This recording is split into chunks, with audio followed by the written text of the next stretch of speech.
Okay, so welcome back to our channel. This is the aftermath of our motorcycle accident na nangyari kahapon na hindi natin inaasahan. So, if you haven't watched that guys, check nyo yung video ko regarding the motorcycle accident. And sa ngayon, medyo masakit yung katawan ko. You know the feeling of after workout, pagkatapos mong mag-gym, hindi ka nag-gym after a few months, a few years, and then you went back, and then kinabukasan nun, yun yung feeling ko ngayon yung masakit yung katawan. Or when you went mountain climbing na walang exercise, walang warm up, and then kinabukasan, that's actually the feeling that I have right now. And masakit yung aking left shoulder, itong buong ito.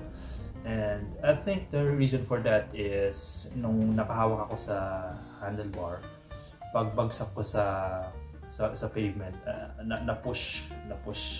biglang na-push yung aking shoulder because of the impact nung manubela natin sa ground. Sudden drop natin yun pagbagsak natin. So I think that's one of the reasons.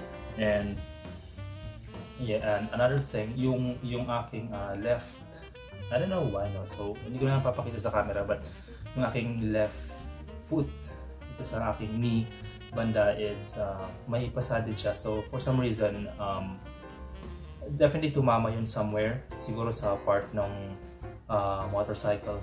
And on my right side, kahit pa paano, wala ako masyadong nararamdaman dito. But yung back muscle ko, it's kind of medyo masakit. And then yung part na tumama dun sa aking right leg, ayan na, medyo masakit din siya. So unfortunately, this is the first motorcycle accident natin this year since nung nakuha natin yung motorcycle. Well, this is not the very first motorcycle accident. I had my previous motorcycle accident way back in 2010 and 2011. Nung nagmamotor pa ako way back, 1 decade ago. And well, that's the past, but I had my previous experiences, so it's not really new to me. So aside from this, syempre may mga minor incidents din naman tayo when riding the motorcycle.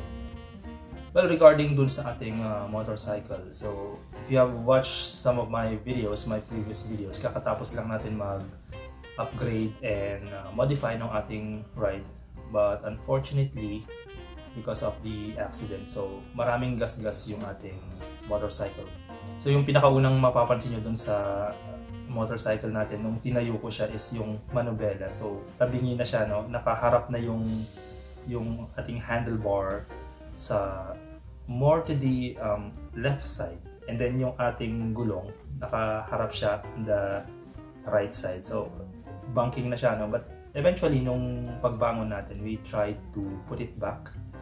And kahit pa paano na-align naman natin. So we have tools at the motorcycle. So medyo inayos natin yon, and we've managed to work it out. But definitely, it's one of the things na kailangan natin i-check and gawing maintenance for next week. Kailangan natin i-check yung bearing natin dun sa fork. To make sure that it's safe. So baka palitan natin yon if ever there's a problem with the bearing. So one of the things that was damaged was the brake. Okay, yung front brake natin, hindi siya nasira totally, no, but there's a huge malaking gas dun sa tip ng ating motorcycle brake. And also yung ating side mirror on the right side was also damaged, but definitely we're going to change it into a black classic motorcycle for our part 2 ng ating Scrambler build. Okay, when it comes naman dun sa saddlebag natin, ang laking bagay yung nagawa nung ating saddlebag kasi siya yung nag-absorb most of the back impact ng ating motorcycle. So pagbagsak natin, yun yung isa sa mga unang tumama. So without the saddlebag, definitely may ipit yung ating right leg kasi wala nang support. So kahit papaano, it has a purpose of protecting your feet, your legs, your sides kapag bumagsak ka sa pavement. So malaking bagay yung ating saddlebag, and tsaka ko lang siya na-realize na meron din pala siyang other purpose, no, aside from putting your things. So yung saddlebag natin is medyo makapal, it's leather, and may mga gamit tayo sa loob, yung ating raincoat tsaka yung ating motorcycle cover, so it helps to cushion nung bumagsak yung ating ride. And then yung sa exhaust naman natin, yung stock exhaust natin, well, unfortunately isa yun sa mga napuruhan. So yung tip niya, ayan, as you can see, talagang na-scratch off. Ayan, natanggal yung paint. Okay, so this is an easy fix naman. Kahit papano, pinturahan lang natin to ng heat resistance paint. So walang problema. We're still going to retain this stock pipe. You know, I love this stock pipe kasi tahimik siya. You know, I prefer a motorcycle that is tahimik, hindi talaga maingay. Yeah, that's just for me. Okay, so basically, yun lang naman yung damage na napansin ko dun sa ating ride. So, unfortunately, things happen, you know. I'm not blaming anyone regarding the accident, but syempre, napapaisip na lang ako na bakit may nagtapon dun ng engine oil. Tingin ko may nilinis siyang part ng makina. Kasi yung engine oil may kasamang tubig eh. No?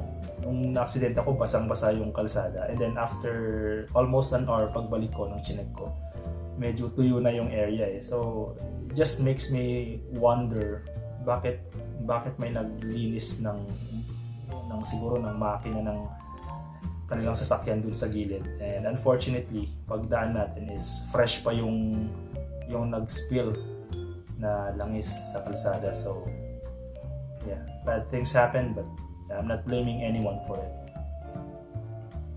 Okay, so basically that's it. Just a quick update on what happened, kung kumusta ako ngayon. Well, definitely I'm still going to use it. You know, it's our everyday and daily commute. It's part of our business and work. Nagde-deliver tayo ng mga orders every day, so we really need to use the motorcycle as much as possible. And yeah, I think kailangan ko rin magpahinga for a few days. You know, it's not really a big deal for me na masakit yung katawan. It has been part of our you know, work na minsan mabigat yung trabaho and sumasakit yung katawan natin. But overall, you know, I'm thankful na minor bruises lang ang nangyari sa atin and nothing seriously bad has happened. You know, hindi tayo na hospital, and yeah, thank God for keeping us safe despite of the accident that has happened. So that's it. Please watch out guys for our part 2 ng ating Scrambler build.